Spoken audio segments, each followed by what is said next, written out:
예레미야 본문을 작년에 코로나가 시작되면서 나누기 시작했습니다. 그때부터 말씀드렸던 거, 그러니까 예레미야서 본문을 1장 시작할 때부터 계속해서 말씀드렸던 게 뭐냐?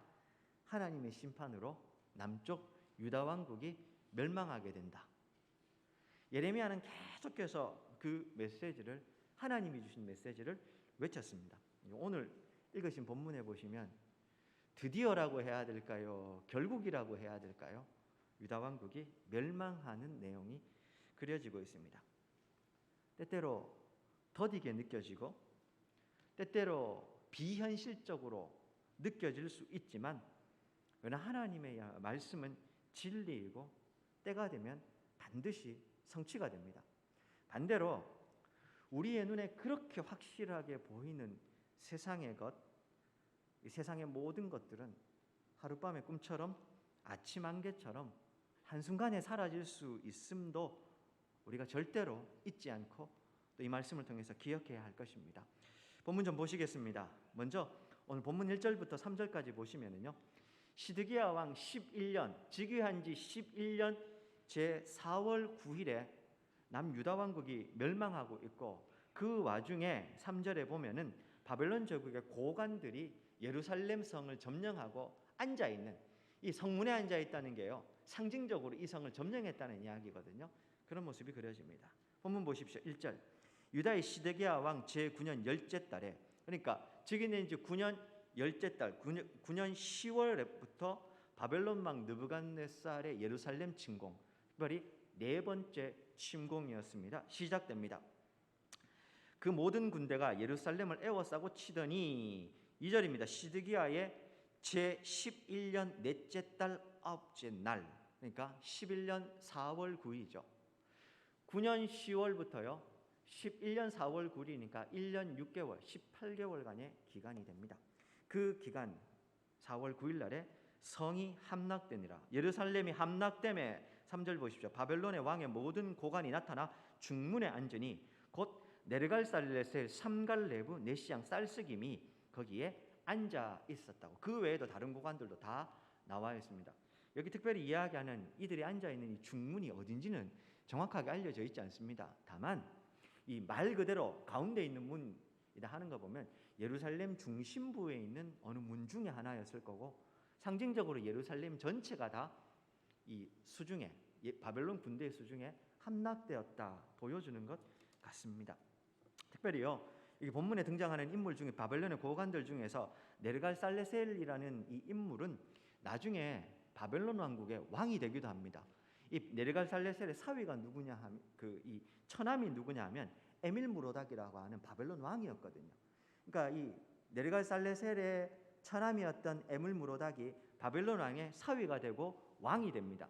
근데 자신의 처남인 이 에밀무로닥을 이 네르갈살레셀이 죽이고 자기가 다시 왕이 되거든요.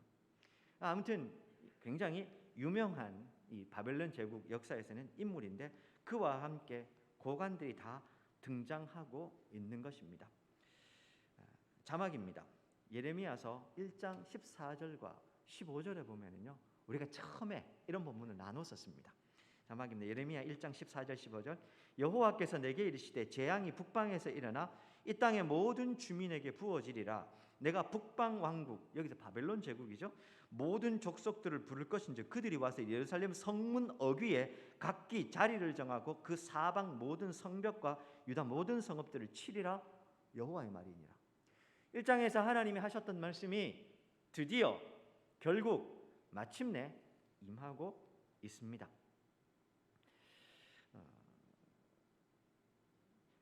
1년 6개월 동안 바벨론 군대가 제4차 침공했을 때 중간에 잠시 애굽의 왕 호브라가 구원병을 보내서 한 3개월 정도 그 포위가 풀리긴 하지만 결국에는 이렇게 멸망을 하게 되는 것이죠.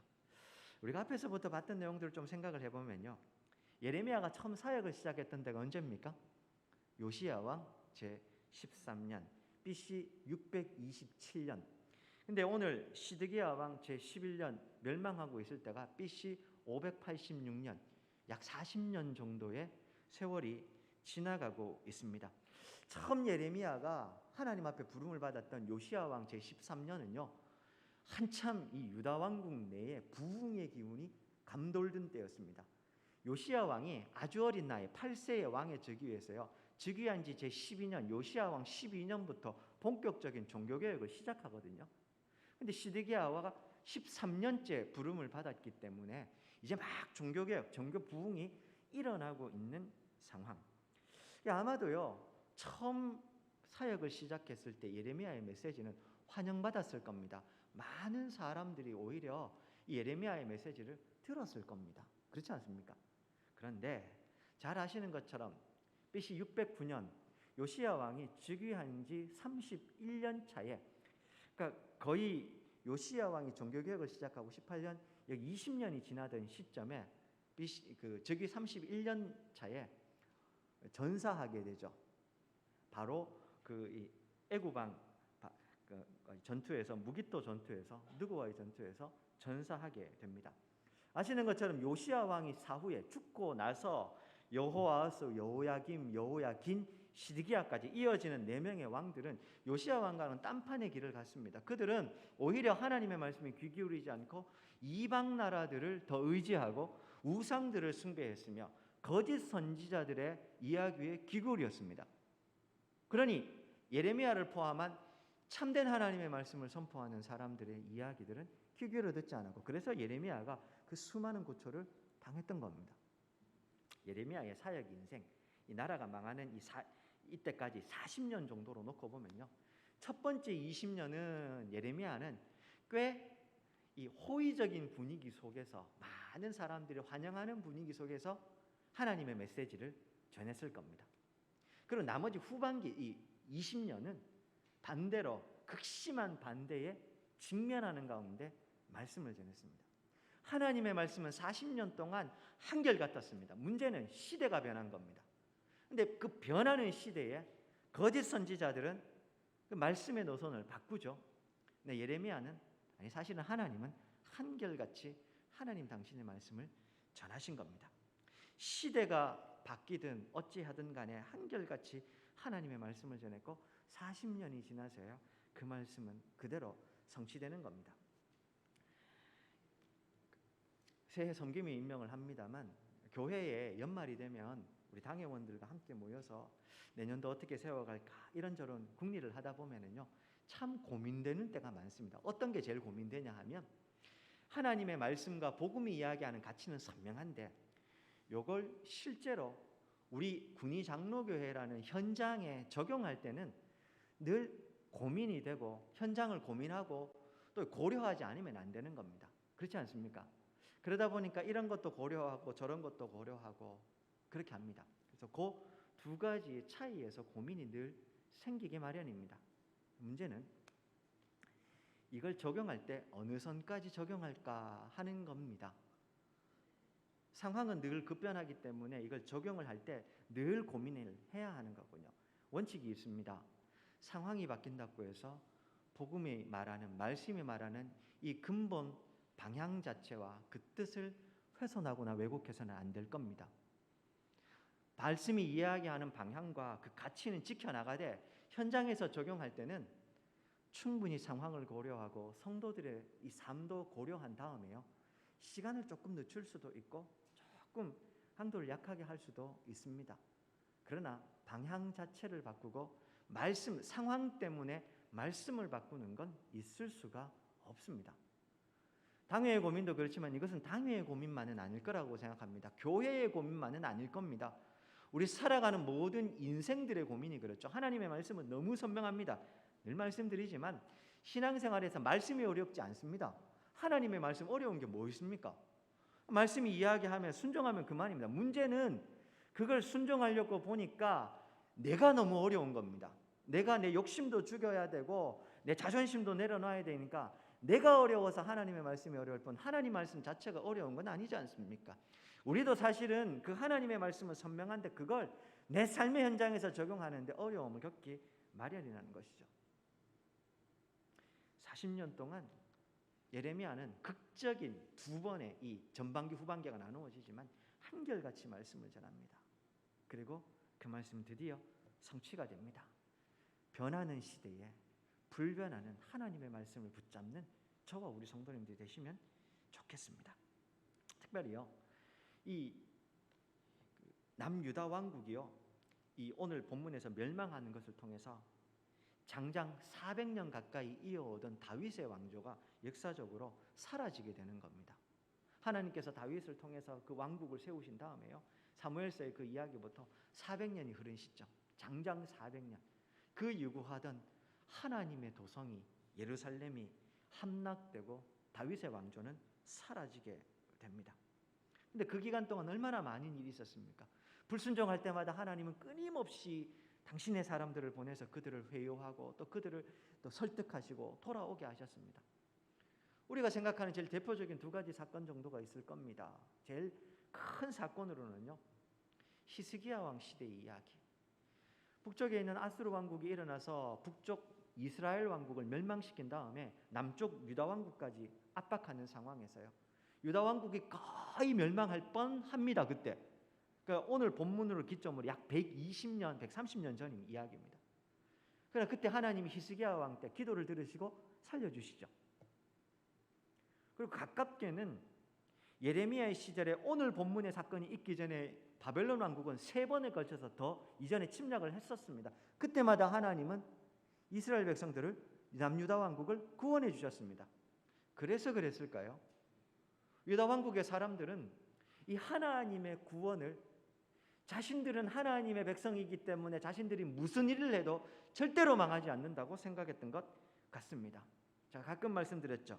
성전 불패, 예루살렘 불패의 신화라고 말씀드렸습니다. 우리는 절대로 망하고 지지 않는다는 신화가 되어버린 것이죠. 위기가 와도 봐라, 역사 가운데 하나님이 우리를 구원하셨고 지금도 바벨론 제국이 3번이나 침략했지만 지켜주셨지 않는가. 맹목적인 선민 사상에 빠져서요, 정작 하나님과의 인격적인 역동적인 관계, 생명의 관계가 끊어져 버리고 멸망의 길을 가게 되는 겁니다. 하나님의 말씀은 실현됩니다. 현실입니다. 눈앞에 보이는 것도 현실이지만 그 너머에 보다 분명하고 불변하는 하나님의 말씀의 현실이 있음을 기억하셔야 될 겁니다. 눈앞에 보이는 것들 너무 신뢰하지 마십시오. 그것은 한낱 지나가는 허상에 지나지 않을 수 있다는 것 기억하셨으면 합니다. 가끔 그런 생각도 하시죠. 아니, 하나님의 말씀이 너무 더딘 거 아니냐. 근데 너무 하나님께서 이 말씀을 이루시는데 읽다 보면 내 삶에 이 말씀이 이루어지는데 이게 언제 이루어지는지, 분명히 이런 말씀인데 이건 언제 성취가 되는가.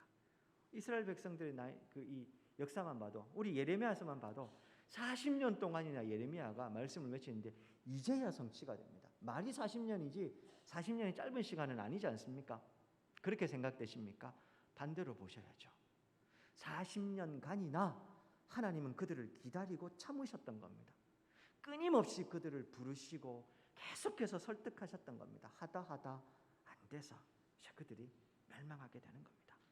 4에서 7절 보십시오. 여전히 또 이 시드기야 왕과 그 신하들의 운명이 이어지고 있습니다. 이미 우리가 몇 번 이 말씀은 살펴봤었는데 보십시오. 4절. 유다의 시드기야 왕과 모든 군사가 그들을 보고 도망을 갑니다. 밤에 왕의 동산길을 따라서 두 담, 아마 성벽 2개가 있고요, 그 샛길로 통하여서 성읍을 벗어나서 예루살렘 성을 몰래 빠져나와서 아라바로 갑니다. 갈대아인의 군대가 그를 따라 여리고 평원에서 시드기야에게 미쳤고 그를 잡아서 데리고 하맛 땅 림나에 있는 바벨론의 느부갓네살 왕에게로 올라가매 왕이 그를 신문하였더라. 그렇게 이야기를 합니다. 사진 하나만 좀 띄워주시겠습니까?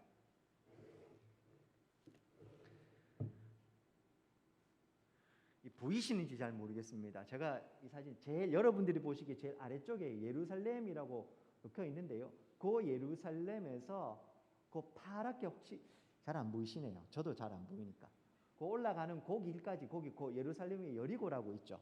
여리고 평원이 시작되는 거거든요. 이 여리고에서부터 예루살렘까지가 고지대로 쭉 산길을 올라가는 거거든요. 내려와서 여리고부터 평지가 이어집니다. 거기까지 도망갔다가 거기서 붙잡힌 겁니다. 림나가 어디 있냐 하면 지도로 보시면, 여러분들 보시기에 제일 위에, 여러분들 보시기에 오른쪽 제일 위에 보면 림나가 있죠. 거기에 느부갓네살 왕이 일종의 그 사령부를 꾸려놓고서 있었거든요. 거기까지 시드기야 왕과 그 신하들과 귀족들을 끌고 올라간 겁니다. 그리고 그곳에서요. 6절 바벨론의 왕이 림나에서 시드기야의 눈앞에서 그의 아들들 죽였고 왕이 또 유다의 모든 귀족들을 죽입니다. 7절 왕이 또 시드기야의 눈도 빼버리고 바벨론을 옮겨가려고 사슬을 결박하고 있었다. 그렇게 이야기를 하게 됩니다. 자막입니다. 예레미야서 34장 2절과 3절, 우리가 얼마 전에 살펴봤던 본문인데, 이스라엘의 하나님 여호와께서 이와 같이 말씀하시니라. 너는 가서 유다의 시드기야 왕에게 아뢰어 이르기를 여호와의 말씀에 보라, 내가 이 성을 바벨론 왕의 손에 넘기리니 그가 이 성을 불사를 것이라.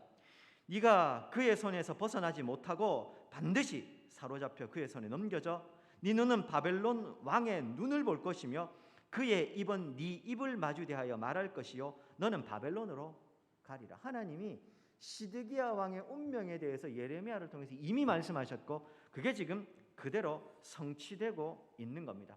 뿐만 아니라 8절부터 10절에는요 폐허가 되어버린 예루살렘의 모습도 나옵니다. 8절 갈대아인이 왕궁과 백성의 집을 불살라버리고 예루살렘 성벽도 허물어버립니다. 오늘날에야 도시가 이렇게 갖추어져 있지만요 성벽이 없었다는 말은 고대 근동 사회에서는 보호막이 사라졌다는 이야기거든요. 이거 심각한 겁니다. 더 이상 거기에 도시가 있지 못하도록, 사람이 제대로 문명을 이루고 살지 못하도록 만들어버렸다 그 말입니다.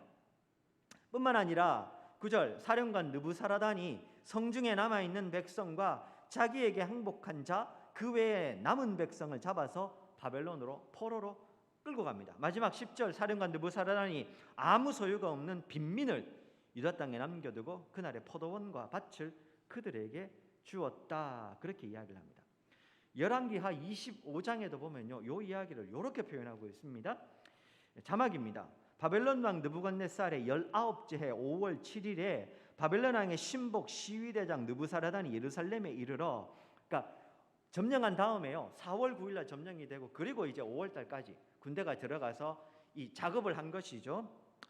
여호와의 성전과 왕궁을 불사르고 예루살렘의 모든 집을 귀인의 집까지 불살랐고 시위대장에게 속한 갈대아 온 군대가 예루살렘 주위에 성벽 헐었으며 성중에 남아있는 백성과 바벨론 왕에 항복한 자 무리 중 남은 자는 시위대장 느부사라단이 모두 사로잡아가고 그 다음 시위대장이 그 땅에 비천한 자를 남겨두어 포도원을 다스리는 자와 농부가 되게 하였더라. 오늘 본문에서는 예레미야 본문에서는 빈민, 열왕기 하에서는 비천한 자 이렇게 이야기를 하고 있습니다. 당연한 말이지만요 정복한 땅을 폐허로 만들었지만 거기서도 조공을 받아야 되지 않습니까?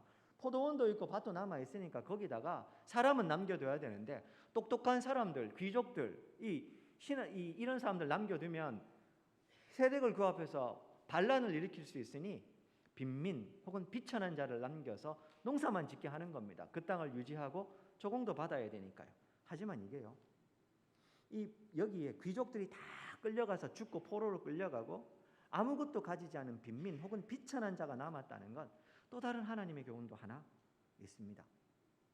예레미야 34장에 보면 바벨론 군대가 네 번째, 오늘 본문처럼 제4차 침공했을 때 성이 포위를 당하니까 먹을 것도 없고 군대도 없어서 일시적으로 어떤 일을 했었습니까? 시드기야가 하나님 앞에 약속을 하고 종들을, 귀족들의 종들도 다 풀어주지 않습니까? 근데 그 종들을 풀어줬다가 하나님 앞에 약속도 해놓고서는 상황이 바뀝니다.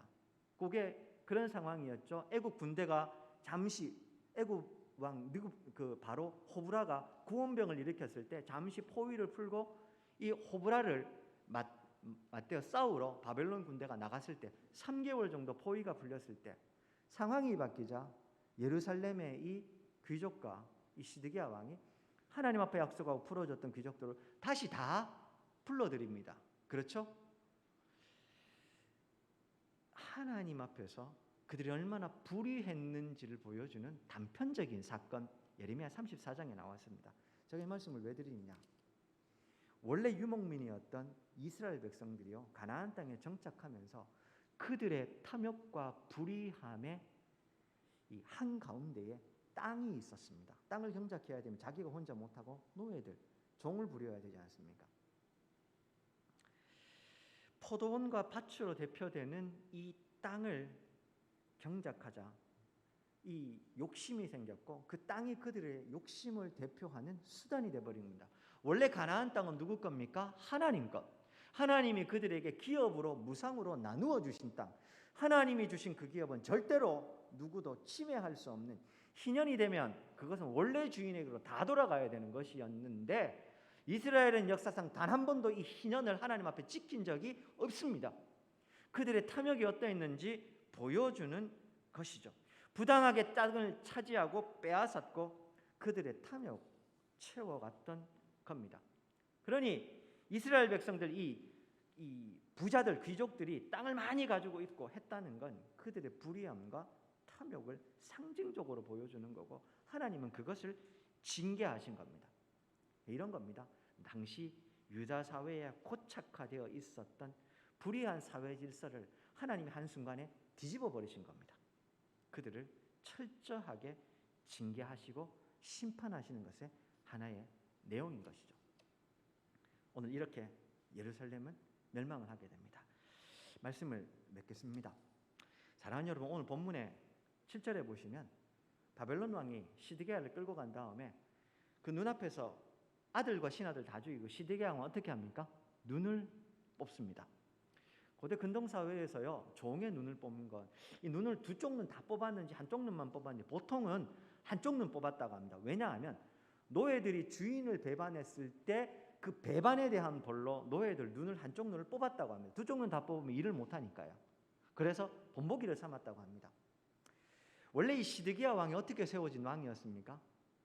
느부갓네살에 의해서 세워진 왕이었습니다. 느부갓네살이 두 번째, 네 번에 걸쳐서 유다를 침공하는데 두 번째 침공했을 때 그때 왕으로 세워졌던 여호야김의 아들이죠.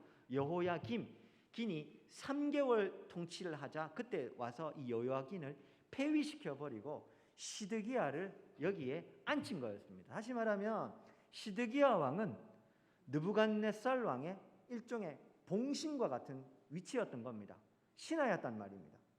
그런데 그 신하가 즉위한 지 3년 정도 지나자 이 느부갓네살을 배반하고 애굽과 결탁해서 친애굽파의 이 정권이 넘어가 버린 것이죠. 그래서 바벨론 왕을 대항을 한 것이니 느부갓네살은 그가 말 그대로 종으로서 배반했기 때문에 눈을 뽑아버린 것이었습니다. 이스라엘의 왕은 청직이라고 말씀드렸습니다.